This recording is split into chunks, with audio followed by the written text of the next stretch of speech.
who have not received their terminal benefits. I have asterished the names of those that are already dead. Those alive are living from hand to mouth. Many of them are living in abject poverty, with poor sanitation around them, unable to eat decent food. Their children perhaps out of school or going to an elementary school where nothing is being taught. They are watching. They are patient, not out of choice. But never you underrate their patience and their prayer. Their prayer is swiftly answered. And I hope this revelation is part of answering their own prayers. I have so many other revelations to give to you concerning all the MDAs in Katsina State, relating to the state local government joint accounts that are mind-boggling, that look like a fairy tale. Even in thriller, you rarely hear those kind of stories. You only hear them in the heart and the minds of those who are perpetrating them.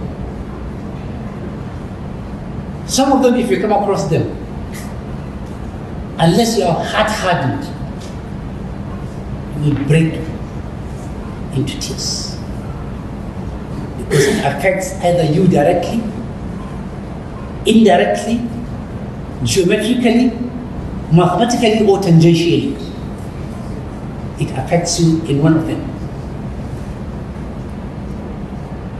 My calls are to the following. I call on the people of Katsina State to sustain their prayers, to keep vigil,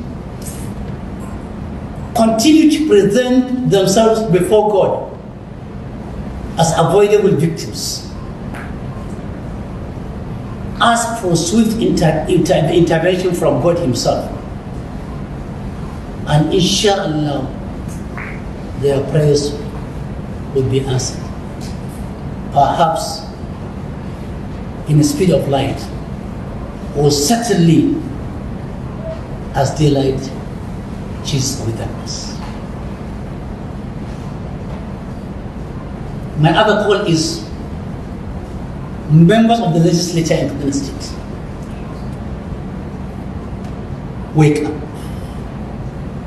Discharge your constitutional duty of defending lives, honor, integrity, and resources of the people who gave you mandate. If you are stronger than them, God is stronger than all. My next call is to all anti-corruption agencies to look at these depositions, harness them with all your skills that you acquired with public money. Look at them objectively and critically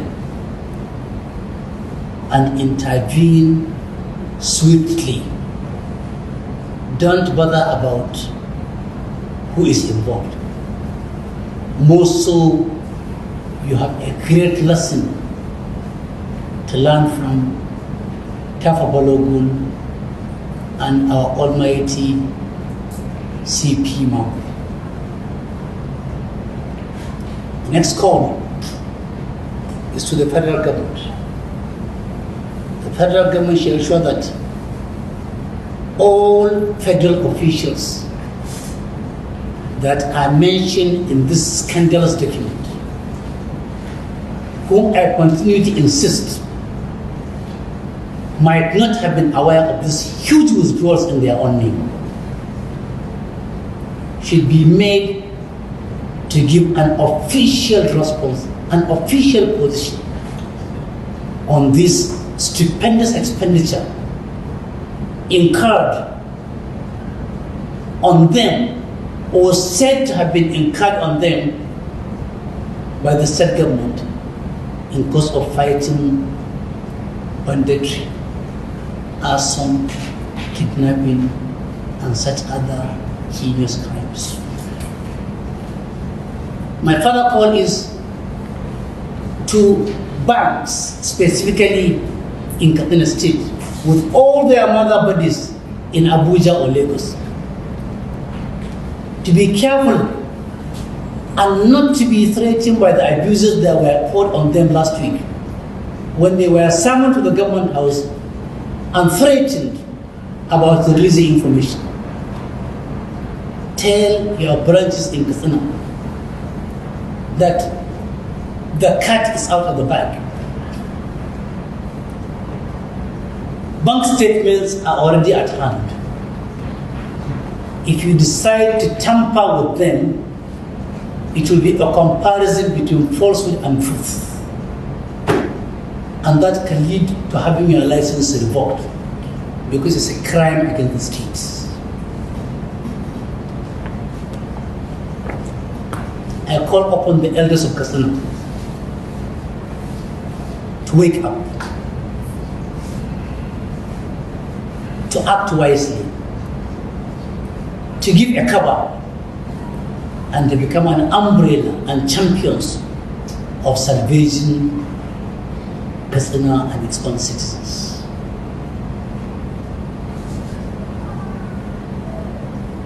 I call upon the government of His Excellency,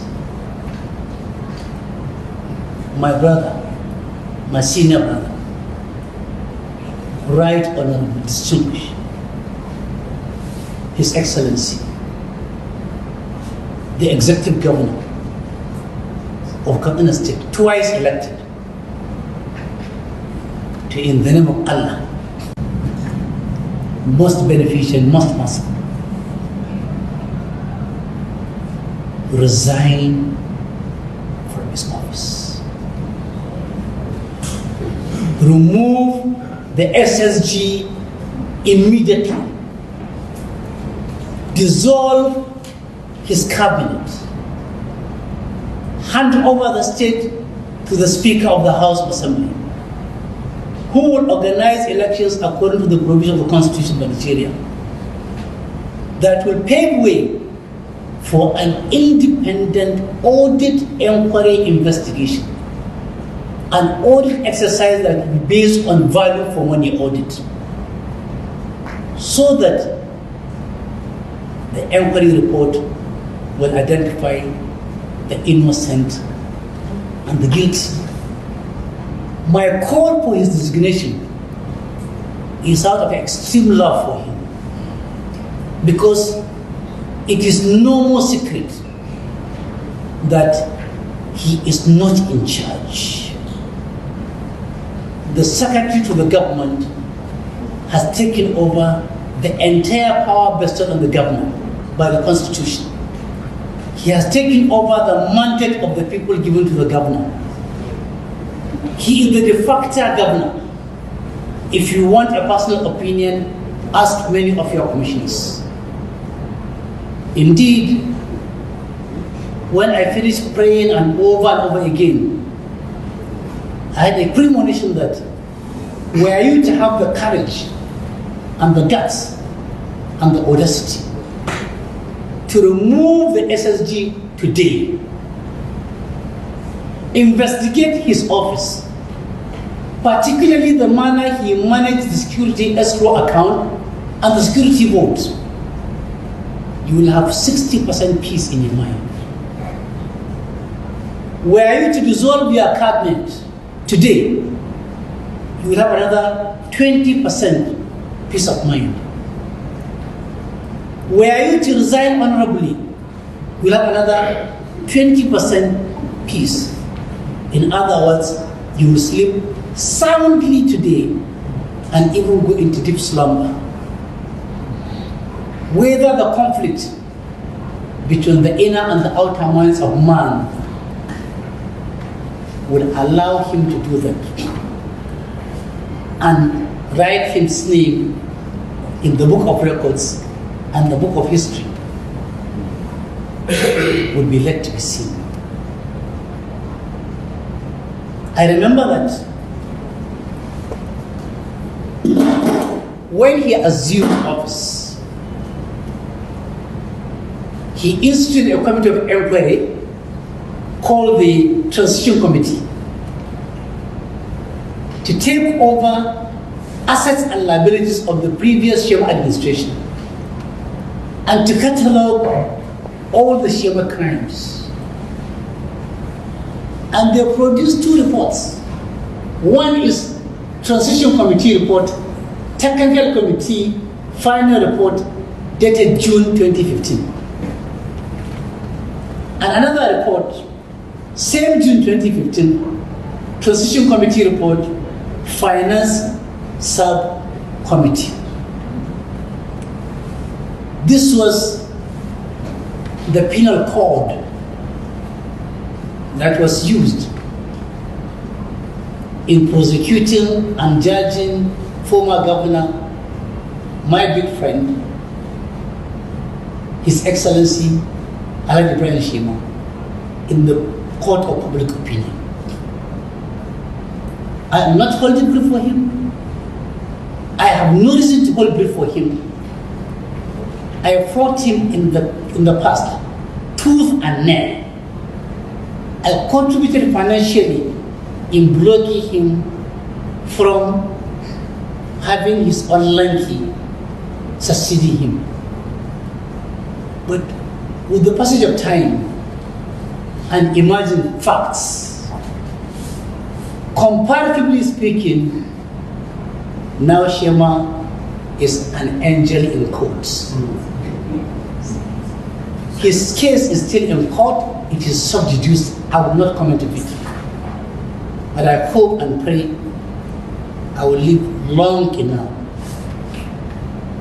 to see the outcome of legal disputes between this current administration that will definitely be taken to court and the previous administration of Ibrahim Shema.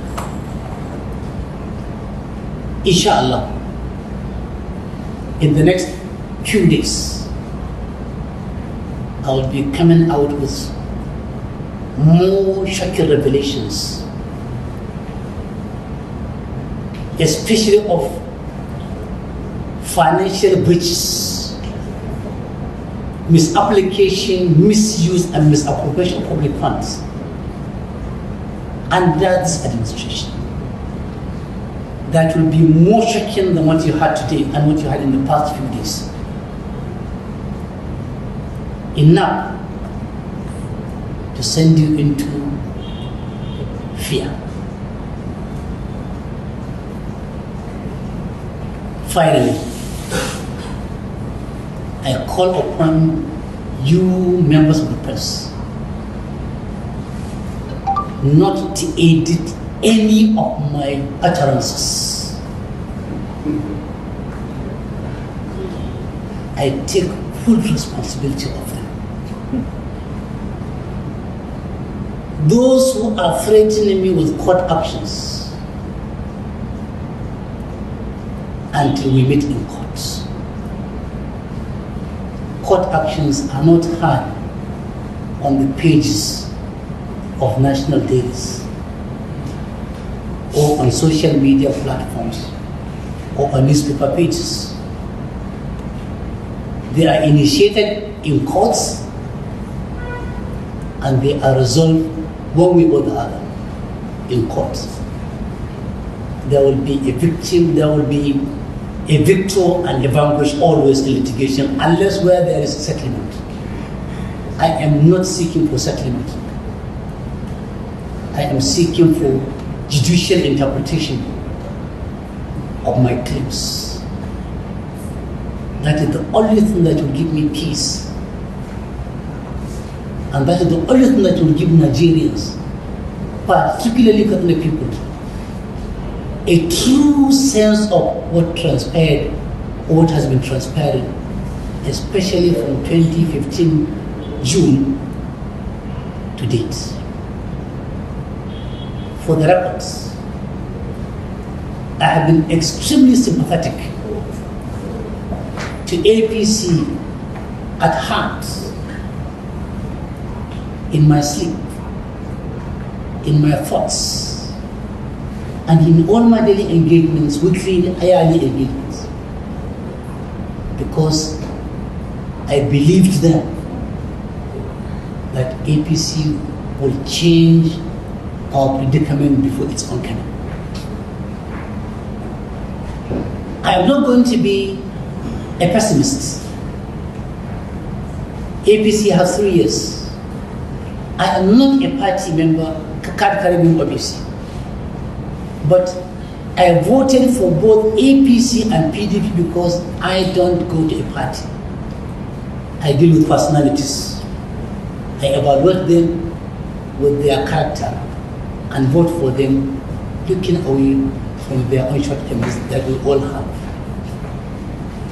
APC has 3-4 more years to change the tide, to right the wrongs, especially if the national leadership, especially the committee that organized the convention, that was said to have been given 500 billion naira from Katsina State taxpayers' money as donation to them. If they can resolve that issue and have the courage to own or disown, I think that is the beginning of their success and ability to change the current state of Nigeria. And to them, between 2015 to date, we've seen what men and women are when they have power. I think that was what William Shakespeare saw and heard thousands of years ago, which he made a character to mention in one of the most beautiful tragedies he wrote in the world, Hamlet, the Prince of Denmark. On man, the following quotation was made: what a piece of work is man.